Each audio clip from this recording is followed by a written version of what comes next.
My fiance's family accused me of trying to seduce his sister's boyfriend, and he called off the wedding. But now that the truth has come out, he's begging for forgiveness. And I'm ready to watch him regret it. I met my ex-fiancé in my senior year of college, and we continued dating after graduation. A year later, he proposed to me, and I said yes. Now that I think about it, I should have waited for at least 3 to 4 years before accepting his proposal. I hadn't met his family, and he hadn't met mine. I hadn't even spoken to any of them. Since we were going to get married, he took me to meet his family. Honestly, I was still very young and not prepared for what was to come. I could tell that his family didn't like me very much, but we were putting up a facade. I didn't do anything wrong to offend them. I had spoken to my fiancé about it, but he said that he spoke to his mother and she loved me. I wondered if I misread the vibe. He had at least spoken to my family a few times on video call, so when we went up to meet them, they were happy and welcoming. My fiancé thought so too. We set up a meeting for both of our families to meet. It didn't go very well. After the little meetup, my mom took me aside and confirmed my thoughts. She asked me if I was sure I wanted to marry him and if anything were to happen, would he stand with me no matter what? I thought he would, but I was hesitant. There were so many red flags and I should have noticed that by then. My fiance's feelings about the meeting were very different. It was like he purposely wasn't seeing what was in front of him. He told me that his mother said it was great and that his family loved us. At this point, I could see his mother's influence on him, but I didn't think much about it. I informed my family about what he said. My father told me to be careful as he was worried about me. I told him there was nothing to worry about and everything was fine. That is me ignoring yet another red flag. It seems the flag needed to be lit on fire for me to see it. Not to worry, it was lit on fire soon enough. We were back at my fiancé's family's place. Nobody would talk to me. I was making an effort on my part. I tried to talk to his sister, hoping that she would respond, but that thought went down the drain soon enough. She rolled her eyes at me, made an I'm not interested sound, and walked off to her boyfriend. Yes, her boyfriend was there, and everybody seemed to talk to him, even though they had only been dating for a few months. I was going to get married to their son, but they didn't really care. I was hurt and disappointed while I was there. I just needed a break from them. I spoke to my fiancé about it, and he tried to include me in their stuff, but they just excluded me anyway. He wasn't very understanding when he told me that I should put in more effort. I told him I was doing the best I could, but they just didn't like me. We fought that day. I told him I wanted to leave and that talking to him wasn't helping either. I was ready to pack up and go by myself. I could use my vacation days in a better way. I would rather be at the beach than with these people. He calmed down and convinced me to give it another try. The next few days were rough. Even my fiancé had started acting weird. I asked him what it was about, but he just got snarky. He would say things like, "I know what's on your mind and I can see who you're looking at." I was confused. I asked him what he was talking about, but he just made a weird face and walked out. At this point, I was regretting coming here. I was reconsidering my decision about the proposal. What my parents warned me about kept repeating in my mind. I had decided to talk with him after we left. A few days after we left from there, he apologized. He said that he was just feeling off and that since I wasn't getting along with his family, it upset him. I told him directly that he couldn't put this on me alone. I had put in a great deal of effort from coming with gifts to trying to talk to them every single day, even after they ignored me. It was ridiculous, and I shouldn't have had to go through all of that. I told him that my family wasn't like that towards him, and he was welcomed with open arms. He felt a little guilty when I said that. He said he understood me and would try to diffuse the tension between me and his family. They came to visit him 2 to 3 times more. We didn't live together, and that was good. At least I didn't have to be with them all the time. I obviously went to his apartment to visit them, and he would ask me to stay, but I would decline. It wasn't going well, and I didn't want to go to work with that energy. He told me not to, and that they would eventually warm up to me. He coaxed me into thinking that because he was their only son and the youngest, they were overprotective, but that with time they would accept me fully. He said that they didn't hate me, that they just had trouble expressing themselves. I was bothered by this, but I bought it. We were going to have a small ceremony with our close family and friends. It wasn't going to be anything fancy as we were both freshly out of college and had only been working for about 2 years now. My parents had offered to help us out, but I declined. Soon there was only 1 month left until our wedding. The last 4 to 5 months had been peaceful. When his family wasn't visiting or interfering, we were fine. One day he called me up and told me that his family had come up to surprise us and that they wanted to speak to me. He wanted me to come over immediately. I was surprised. I wasn't expecting them, but I thought maybe they were trying to get to know me now that the marriage was so close. I went over and everybody was there, his mother, father, sister, and even her boyfriend. I was a little nervous, but this time they spoke to me and I was happy about it. My fiancé asked me to stay over and I thought, why not? Everything went well and 2 days later they left. I had only stayed over for 1 night, so I didn't know what happened over the next 2 days. My fiancé hadn't called and I was busy with work, so I only left him texts. He didn't reply though.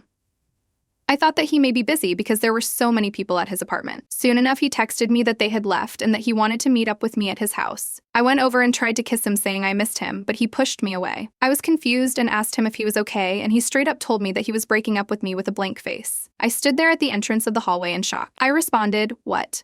I was barely inside his apartment. He then told me to give him back the ring and to get out. I wasn't expecting this. It was 1 month until our wedding. I had met his family 2 days ago, and for the first time, it had gone well. I was in a happy mood. I could feel my eyes getting teary. I asked him why and where had this come from if something had happened, and he told me that I should know what happened. I told him I didn't and asked him to tell me what I had done. He started yelling at me, calling me a whore, and said that his mother had seen me that night trying to make a move on his sister's boyfriend when everybody was sleeping. He continued saying that his sister's boyfriend had pushed me off, telling me to get off him. He asked me how I could stand there acting innocent after I tried to seduce his sister's boyfriend. I looked at him in horror. I told him that I hadn't done any such thing. I had slept through the night in his room, but he refused to listen to me. I asked him what proof he had, and he said that his mother had seen it happen, and even his sister's boyfriend had admitted it to him. I told him to call them up, but he started screaming dirty words at me, telling me that none of them wanted to see my face ever again. He grabbed my hand and pulled off the ring from my finger harshly. Then he opened the door and pushed me out, telling me to never contact him again. I was teary-eyed, but what happened hadn't been processed yet. I took deep breaths trying to reach my car. Once I did, I got in and called my father, crying to him about what had happened. He was furious.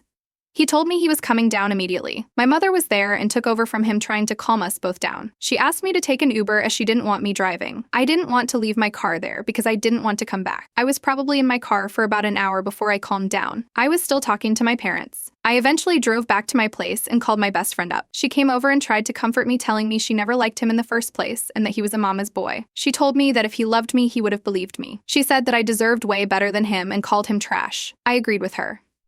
Over the next few days, I dragged myself to work, and at night she would come over directly to my place from work. She stayed over for a few days.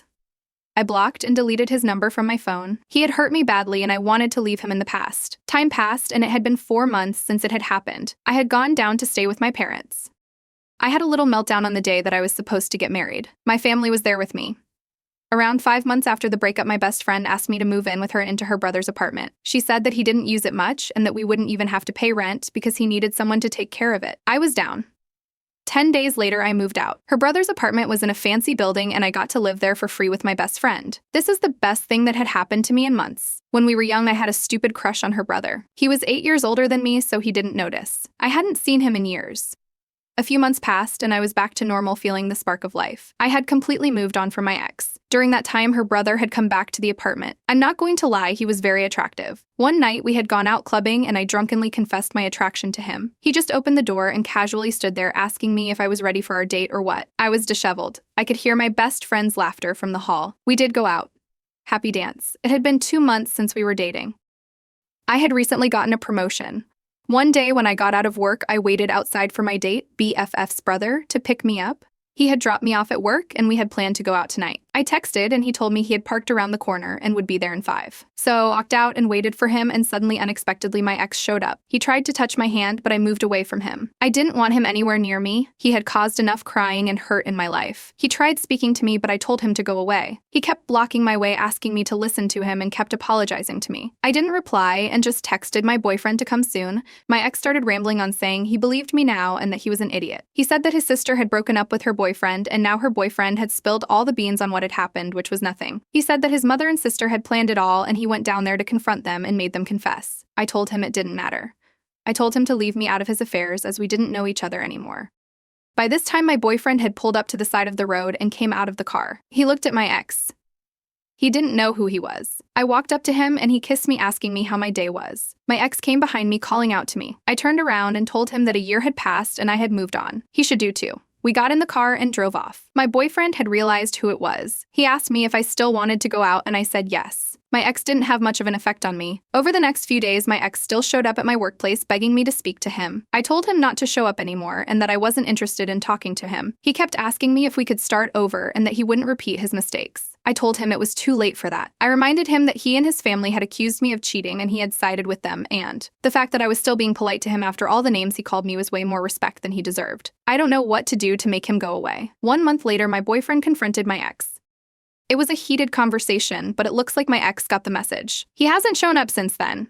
Hi guys. I all keep saying you want an update, so here it is. It has been around 6 months and my ex has left me alone. I did see him outside my office 2 to 3 times, but he was across the road and didn't approach me. I'm still dating my current boyfriend BFF's brother, and no, she doesn't mind. We're mature people who make our own decisions. She is very supportive of us. Mother-in-law and sister-in-law can keep the ex to themselves and coddle him all their lives. You dodged a bullet, girl. Thank God and move on. Your ex is spineless. He is a piece of shit for doing that a month before your wedding. Good thing you all decided to keep it small. Saved a lot of money there. There is something highly wrong with your ex's family. You should have broken up with him long ago. Next story. My older sister has 2 sons with her husband. Harley is 10 and Everest is 5. I'm 19, female. Ever since Everest was born, there have been issues with Harley and him not liking his brother. He tried to give him away all the time after Everest was born. He'd tell his parents to take his brother back and forget about him. He tried to leave him outside. He would scream whenever anyone tried to get him to interact with his brother or post for a photo. All the early family photos Harley is trying to get out of and ones of him and Everest, he was mostly held into place because he would get up and leave. I expressed concerns before, so did my grandparents who live with my parents and me at the time. My sister and her husband said they were getting Harley some help and he'd just need time to adjust. But he never did adjust.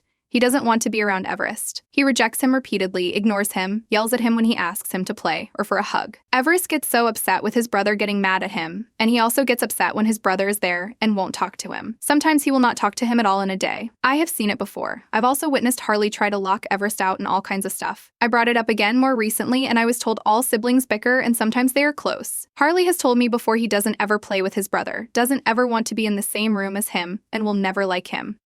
I have asked him why, and he just says because he doesn't have to and he doesn't care. He also rejects any attempt from me or my grandparents to get them spending time together with us. So all of this known, I was asked to start babysitting on Thursdays and Fridays after school for the boys. I have an online store where I sell stuff and set my own hours so I could. I have helped friends before and cleared my schedule for it. My sister wanted me to do that for them, but I said no. She asked me why and told me if I wanted more money. She started off with how much they'd pay when she asked, and I said it wouldn't work for me. She told me she could really do with my help. I told her it's not going to happen because I do not want to deal with her ignoring Harley's problem, which would be most obvious if I were to babysit on a regular basis. She told me I have no right to judge, and as someone who is practically a kid, I should stay out of someone else's parenting. AITANTI, your sister asked, and you said no. She wanted to know why you said no. You told her how you felt and she didn't like what you said. Her not liking what you said doesn't make you in a hole.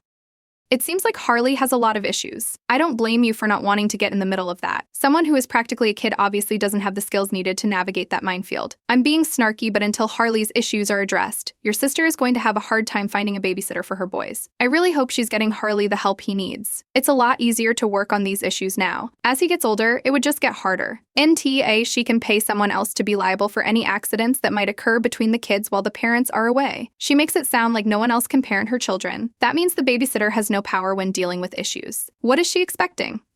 Oh look, Harley left the door open intentionally while you were in the bathroom, and Everest is now wandering out on the road. But hey, you'll pay to watch them, right? What if Harley decides to bully Everest at every opportunity? Push him down the stairs.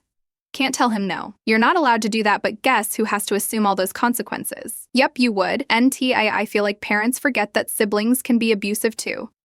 Harley is literally abusing his brother, and they aren't really doing anything to help it. If they were, then this wouldn't still be as severe as it is. I would seriously bring up these concerns with her because Everest is going to be messed up when he gets older. All he knows is his brother hates him and is always mean to him, and he basically gets a free pass. If I ever treated my sibling that way, I would be punished for everything I did and sent to a therapist until I realized that I'm no longer an only child. These issues are serious and honestly are signs of possible bad events to come.